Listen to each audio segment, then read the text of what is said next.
Dieu est mort, signé Nietzsche. Si cette parole a été le cri de guerre de l'athéisme militant, elle a été pour moi une véritable source d'inspiration et de transformation intérieure. L'athéisme philosophique de Nietzsche a paradoxalement réveillé et stimulé ma quête intérieure de Dieu. De manière générale, la philosophie, en tant qu'aspiration à la sagesse, a énormément contribué à nourrir mon cheminement spirituel et à comprendre le sens profond de ma religion. Et c'est de ce mariage entre philosophie et spiritualité qu'est né l'olivier, symbole coranique du savoir intemporel. L'olivier est une académie qui dispense un enseignement qui conjugue harmonieusement philosophie et spiritualité. La première pour apprendre à conduire ses idées et sa pensée, et la seconde pour apprendre à guider son âme. Si vous êtes aussi habité par une quête ou tiraillé par des doutes, ou si tout simplement vous éprouvez le besoin de réfléchir ou de cheminer, nous serons heureux de vous compter parmi nos académiciens et faire partie de cette belle aventure à l'ombre de l'olivier.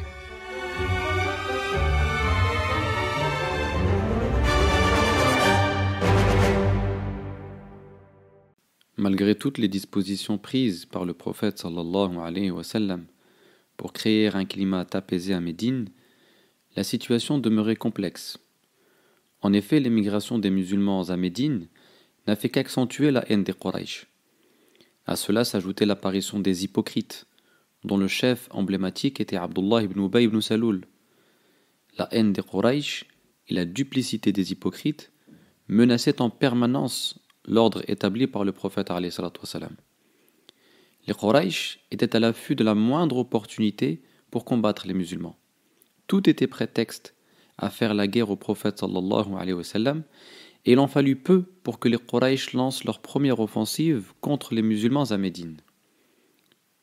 2 ans après leur installation à Médine, tandis que le prophète sallallahu alayhi wa sallam s'apprêtait à intercepter une caravane contenant les biens confisqués aux musulmans, les Quraysh, alertés par la situation, se sont aussitôt mis en route pour attaquer la communauté de Mohammed. Les musulmans se voyaient ainsi défiés par une armée d'environ 1000 soldats, très bien équipés. Le prophète sallallahu alayhi wa sallam consulte les compagnons et après avoir obtenu l'assentiment des Ansar et des Muhajiroun, il se met à élaborer une stratégie de résistance pour faire face à l'ennemi qui était en supériorité numérique. Il commence par localiser le campement de l'adversaire, qui se trouvait sur le versant le plus éloigné de la vallée, tandis que les musulmans, eux, se trouvaient sur le versant le plus proche.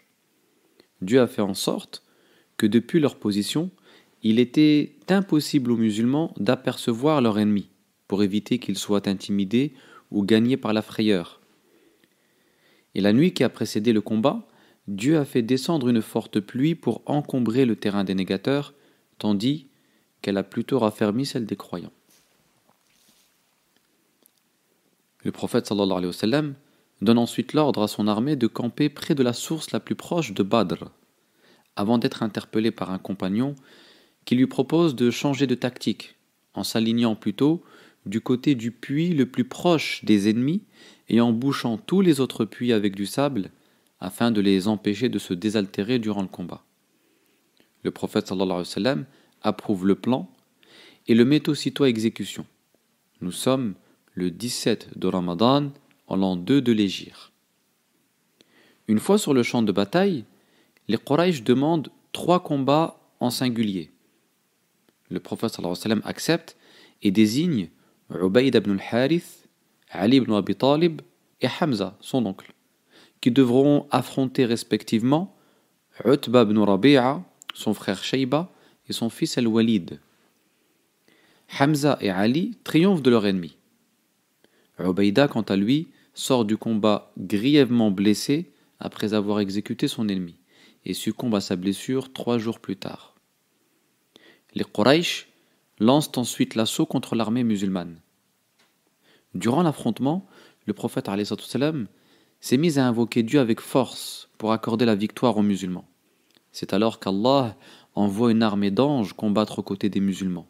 Puis Jibril alayhi salam vient voir le prophète alayhi salatu wassalam et lui suggère de prendre de la poussière et de la lancer sur le visage des négateurs en déclarant que leur visage soit confondu tous les soldats des Quraysh ont été atteints par ce geste prophétique, ce qui a permis une véritable contre-attaque des musulmans. Les Quraysh se sont mis progressivement à battre en retraite en laissant derrière eux un bilan humain assez lourd. Ils ont perdu 70 de leurs soldats, dont la plupart étaient des notables. Le combat s'est donc soldé par une victoire pour les musulmans et une sourate nommée le butin, Al-Anfal, viendra célébrer ce moment décisif de l'histoire de l'islam. 3 grandes leçons sont à retenir de cette célèbre bataille de Badr. 1. Ce qui fait la force d'une communauté, ce n'est pas son nombre, mais la qualité de ses hommes. Les musulmans étaient certes 3 fois moins nombreux, à peine 313 contre 1000, mais il s'agissait de soldats, d'hommes de qualité, formés par un maître illustre qu'est le prophète sallallahu alayhi wa sallam. Ce sont des hommes qui, pour la plupart, ont été formés à la prestigieuse école d'Al-Arqam. L'éducation est le moyen le plus efficace de fonder une civilisation rayonnante et capable de triompher de toutes les injustices. 2. L'arme qui a donné la victoire aux musulmans n'est point le sabre des musulmans, mais l'invocation du prophète sallallahu alayhi wa sallam faite dans l'intimité de son Seigneur. Les épées de l'armée musulmane n'auraient eu aucune efficacité sans le pouvoir de l'invocation. L'invocation est la véritable arme du croyant. Face à n'importe quelle épreuve, le croyant doit avoir le réflexe d'invoquer son Seigneur. 3. Toutes les conditions matérielles étaient à l'avantage des négateurs, qui étaient 3 fois plus nombreux que les musulmans et largement mieux équipés.